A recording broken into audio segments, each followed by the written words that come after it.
Welcome back to another episode of Joe DeVito's podcast. So, the future of EVs, electric vehicles. As you all know, I'm fairly invested into Tesla stock. It's one of my favorite stocks. But just to give you a little bit of background, this is a really funny story. So, back in high school, I remember I was in it was some like political science class, and we were talking about different types of topics and whatnot, and we had to pick a topic, and we had to pick a side, negative or positive, right? Pro or con.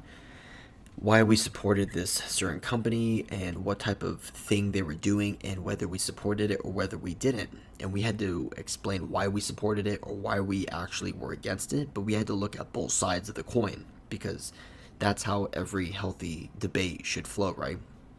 So, ironically enough, this was randomly generated, and my teacher gave us all of our topics. And I got my topic, and this was, literally the future of electric vehicles. And at the time, I looked at it and it said, Tesla. And I was like, Tesla? Like, I know it's an electric vehicle, but I know nothing about it. And keep in mind, this was back in it's like 2015. So this was about 8 years ago before Tesla became what it was nowadays. And I looked at it and I said, okay, so hey, pros and cons. And ironically enough, I chose the con because I didn't believe in electric cars. I thought it was stupid. Why? Because, well, you look at gas, powered engines and they're just superior. They've always been around. They always have been. They probably always will be. So my con, in the negative side of Tesla was, it has, automated technology to where it can self-drive for you. However, how can it differentiate between a normal road and what we call black ice, which is when a normal like asphalt road or whatever freezes over and you basically, slide on the ice? How can it recognize that in time to seize up the brakes? But you're not really supposed to hit the brakes on frozen ice. So, nonetheless, my teacher really liked the points that I was talking about, why electric vehicles, posed such a negative connotation in the market itself and, in the political aspect, mainly because there were a lot of negatives at the time. And, fast forward, of course, and Tesla just completely proved everyone wrong, including myself. And it wasn't until I saw, I hate to say it, but it wasn't until I saw the stock actually producing the way it was until when I was like sold. I was like, wow, people actually want to buy this. Now, for a stock like Tesla that has acquired most of its net worth, most of its market capital during COVID in just a span of 3+ years, it's literally acquired majority of its capital. Almost near a billion now. It's over 900 billion as of today, and today is July 17th. And when COVID first started, I'm thinking to myself like, wow, this stock is one of the strongest stocks. And then all of a sudden it got introduced to the S&P 500. And you're probably wondering, what is the future of electric vehicles? And we've come so far in just the last couple years. We've seen a lot of push, not just from electric vehicle companies, from the government itself, states, a lot of subsidies included, electric vehicle credits, that type of stuff. Exciting news, the first Cybertruck finally rolled off, and after being delayed for 2 years, this is something that's monumental in my opinion in terms of Tesla and their ingenuity to create a car that doesn't look very macho in the beginning, the sedan or whatever, but the Cybertruck looks very macho. It's just very like futuristic. It's very powerful. It has like an immense towing power. It literally could be used in a zombie apocalypse if you wanted it to. So they're estimating that they're going to be producing about 250,000 of these. Now, my question is, will contractors be using these types of trucks? Who will be buying these trucks? Will there be like your average everyday person just driving around, I have a big truck or whatnot, because of clout purposes or actual purposes of like maybe construction, or you actually need it to lift something like, heavy towing? And if we were to produce 250,000 of these, I did read an article where analysts speculated that the Cybertruck alone would bring an additional $100 billion in revenue over time. $100 billion of revenue. That's over 10% of their current market cap, just from the Cybertruck. Now, I don't know where these analysts get their numbers from, but when you look at a truck like this that has had so many setbacks, setback, 2 years later, you bring out a vehicle that has mega hauling power, long mileage, depending on what model you get, and it just all around looks like, a behemoth of a truck. Then you wonder to yourself, why not go forward and why not get a truck like this? You look at Tesla stock, its current growth is about 160% year to date. Ford stock is about 28% year to date, Lucid 8.5%, and then General Motors 18%. You can clearly see who the big winner is here. And I've had a lot of healthy debates with a lot of friends of mine, and a lot of them actually don't believe in Tesla. And a lot of them, will argue the fundamentals don't match up, the finances, or the economic side of it, blah, blah, blah, blah, blah. Bottom line, what I've come to realize, majority of these people who disagree with me, reason being is that they hate Tesla because they weren't able to get in early enough to make a huge profit off of it. Some of them have admitted the fact to that. Others think that, Ford is up and coming. Okay, if you price it at $14 a share, of course it's a steal, right? You would think. It's not expensive compared to Tesla being around 280 something dollars a share. You're literally paying 20 times the amount for a stock. Think about it. But its percentage growth is the most important thing when you look at a stock like this. A dollar amount means nothing. A stock can go up $1, that could be 0.1%.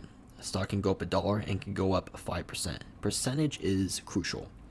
And when I look at Tesla and how much I've invested into Tesla, and I see 160% year to date, that makes me happy.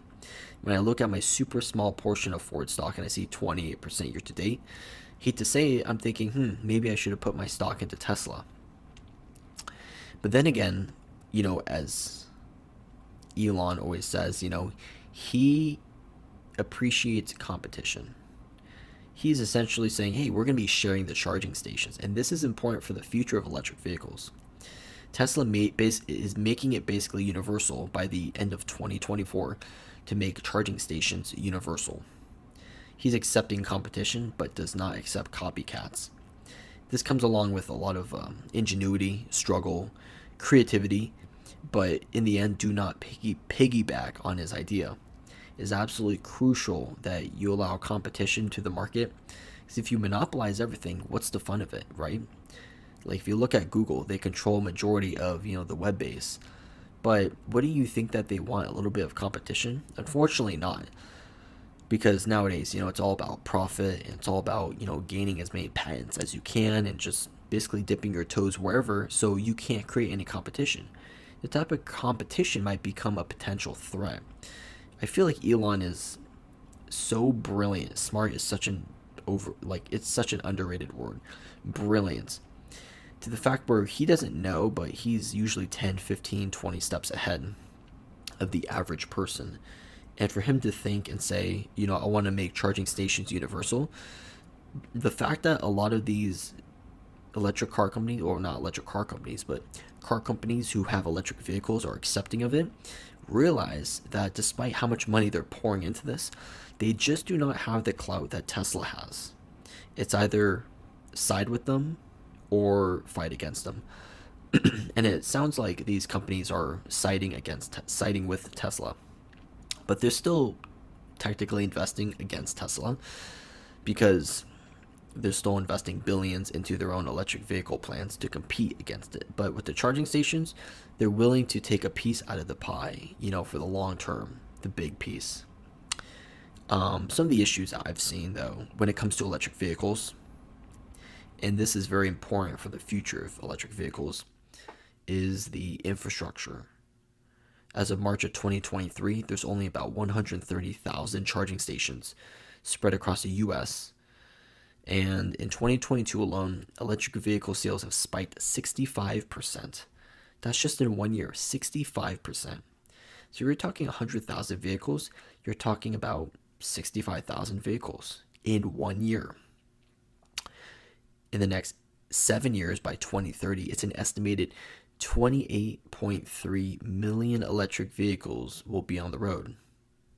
2.13 million charging stations are required. And that's including garages that have charging stations. But think about that. 28.3 million electric vehicles will be on the road by 2030. And that accounts for needing about 2.13 million charging stations. So I'm wondering to myself, where are we going to get all that electricity? How do we make electricity? Petroleum, right? If I'm not mistaken, petroleum. Question: can the grid accommodate such an output of energy? Will this contribute to more solar charging? I don't know. It's really hard to say because to actually charge an electric vehicle, you have to create a lot of electricity, right? So both sides of the coin here, there's a lot of issues and a lot of potential long-term issues. One of the things that's really propping up a lot of these electric vehicle sales and hype is the government sticking their nose where I personally don't believe they should be, which is, hey, we want to subsidize electric vehicles. You know, subsidies of the government, you may qualify for a $7,500 credit for electric vehicle. And under the Inflation Reduction Act of 2022, they changed the rules. For vehicles leased between 2022 and 2023, you may be, I believe, eligible for, a credit for electric vehicle. And when you look at those issues, infrastructure is probably one of the biggest one, aside from precious minerals that we get from other countries like Middle East and China and Africa, another big one, lithium, all those precious minerals. That's going to be a long-term issue when you look at the precious and the frugality of these minerals and how we can make these electric vehicle batteries more efficient on less precious minerals to where it doesn't cost so much to build the battery, streamline it, make it run longer, faster on less minerals, make it more efficient. And, but going back to the infrastructure, that's, in my opinion, one of the biggest issues because infrastructure, you have to account for space. You can't have like parking garages most of the time. They're expensive to build. It's usually flat land. But where though? Now you have to get permits to build these, in the middle of wherever. And to get all these charging stations, providing electricity, where are you getting the electricity from? I mentioned it prior. We have to make electricity. And sometimes the wind doesn't always blow, these wind turbines. The sun does not always shine. What do we have? Oil, petroleum to make electricity. So these are the things that are good and bad of the future of electric vehicles. Hopefully, though, what I've seen that really makes me happy is that amongst Ford, Lucid, General Motors, and whichever other companies, Tesla seems to be the only one that's actually investing billions into trying to be more like efficient, trying to produce, their products or cars or whatnot to run longer, faster, and actually run on like less precious minerals because they realize long term it's gonna be extremely tough. It could get more expensive, but if you could streamline that, use less precious minerals, cut down on the dollar cost, right, for the average consumer, then you can produce more quantity, still keep a high amount of quality, and that would appeal to the consumer, right, ultimately. So these are things that Tesla is going to have to think about. And, for a company that's close to 1 trillion market cap, you would think they have enough to invest in this type of idea, but it doesn't happen overnight. It doesn't happen in 1 year. I estimate it'll take at least 5 to 10 years to actually nail something big, which could really help push its company. And I'm not talking the stock price, push the company up to be literally the pinnacle of the pyramid. So, other than that, hope you guys enjoyed this podcast. I think the future of EVs is bright, definitely brighter than clean energy. And I guess we will have to wait and see what the market brings in the future. So, other than that, hope you guys enjoyed. I'll talk to you guys next time. As always, take care.